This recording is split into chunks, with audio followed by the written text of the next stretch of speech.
Supreme Family Chaos, creator Eliza Phoenix, Chapter 18, Spiderling Deterrent. Summary: Bucky just wanted to make some cookies. It was by chance that Bucky discovered another one of Peter's spider quirks. The soldier was in a good mood and decided to bake some cookies for when the teen came home from school to start his Christmas bake. Bucky was halfway through his second batch, with the first in the oven, when Peter got home, and the reaction was instantaneous. "What is that smell?" The teen covered his hand with a sweater before placing it over his mouth and nose. Tony looks up at him in bewilderment. "Barnes is making cookies. But they smell great, so I wanna know what the hell you're sniffing over there." Peter cautiously walks into the kitchen, and Bucky watches as he slowly pulls his hand away from his face and sniffs the bowl of raw dough, and promptly scrunches his nose in disgust. "Did you mistake vinegar for extract?" The Winter Soldier frowns. "No, I'm sure Nat would have said something if I did."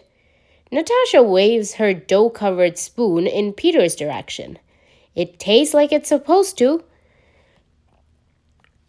Stephen joins them at the island with a thoughtful expression, grabs a small bottle, and unscrews the lid, and then turns to Peter. "Cub?"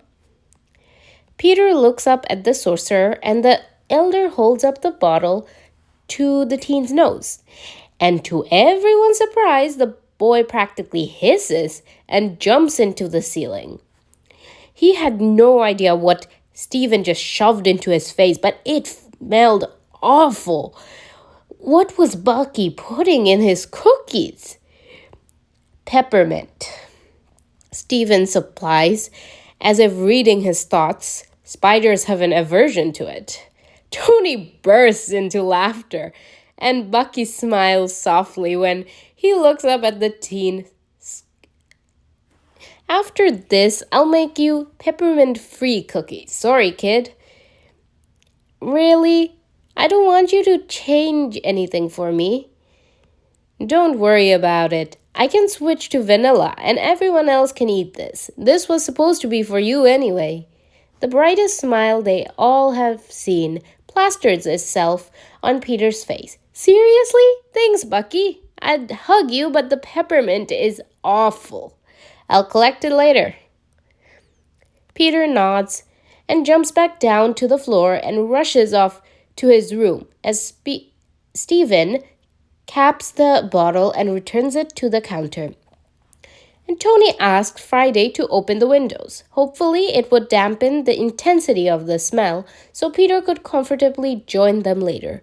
Since the smell was bad, he was probably going to hide out in his room for a while and do his homework. Stephen blinks at Natasha when she smiles at him. "What? You called him a cub?" The sorcerer blushes. "Damn." Nat and Bucky high-fives as Tony points at his boyfriend. "Let's not forget he responded to it." "You're all a nuisance. I hate you all." "That's not what you said last night," Tony mutters into his cup. Ugh. Stephen walks out of the kitchen and instead joins Rhodey, Loki, and Steve in the living room. The colonel was watching TV, Steve was sketching again, and Loki was reading. Quite mature and respectable people. "Tony owes me $50. Stephen cocks his head. "What for?" "I bet him you would call Peter your cub within 2 weeks of Nat starting the idea. He said a month." "Never mind, not respectable people at all." The sorcerer sighs heavily and rubs the bridge of his nose. "I will never hear the end of this, will I?" "Not until after everyone knows," Steve reminds him. Of course, everyone wasn't here to hear his slip of the tongue, so that only prolonged the verbal torture he was about to receive. It would probably last a month at most, once everyone knew. A month of misery. Just for that, I'm changing the channel. Rhodey protests when Steven snatches the remote from the colonel and changes the channel to SpongeBob. Seriously, Strange? I'm doing it to spite you. Tony, Brody snickers. You're spending way too much time with my nephew. Anyway, joke's on you, I love SpongeBob. But I'm the one who spends too much time with Peter. The colonel smiles but says nothing, and both turn their attention to the cartoon. About an hour passes before Peter braves leaving his room, and he sits between Rhodey and Steven. Awesome, SpongeBob! What are you watching this? Why are you watching this, though? Loki smiles at his book. Your mother's idea of spite backfired spectacularly. Peter shrugged and rubs his nose. Still smells kinda bad, he mutters, and to the sorcerer's surprise, buries his face in Steven's shoulder. Spiderling, what are you doing? It helps cover the peppermint. You smell like tea leaves and incense. Does everyone have a defining smell? I've only noticed yours and Dad's so far. What about Tone's then? Rhodey asks. Motor oil and coffee. The colonel snores. Yeah, that sounds about right. Bucky walks in with a plate full of cookies and sets them on the coffee table in front of Peter. Peppermint free, just like I promised. Peter jumps to his feet and hugs the man. Thank you, Uncle Bucky. Sure thing, kid. I left the other cookie in the kitchen.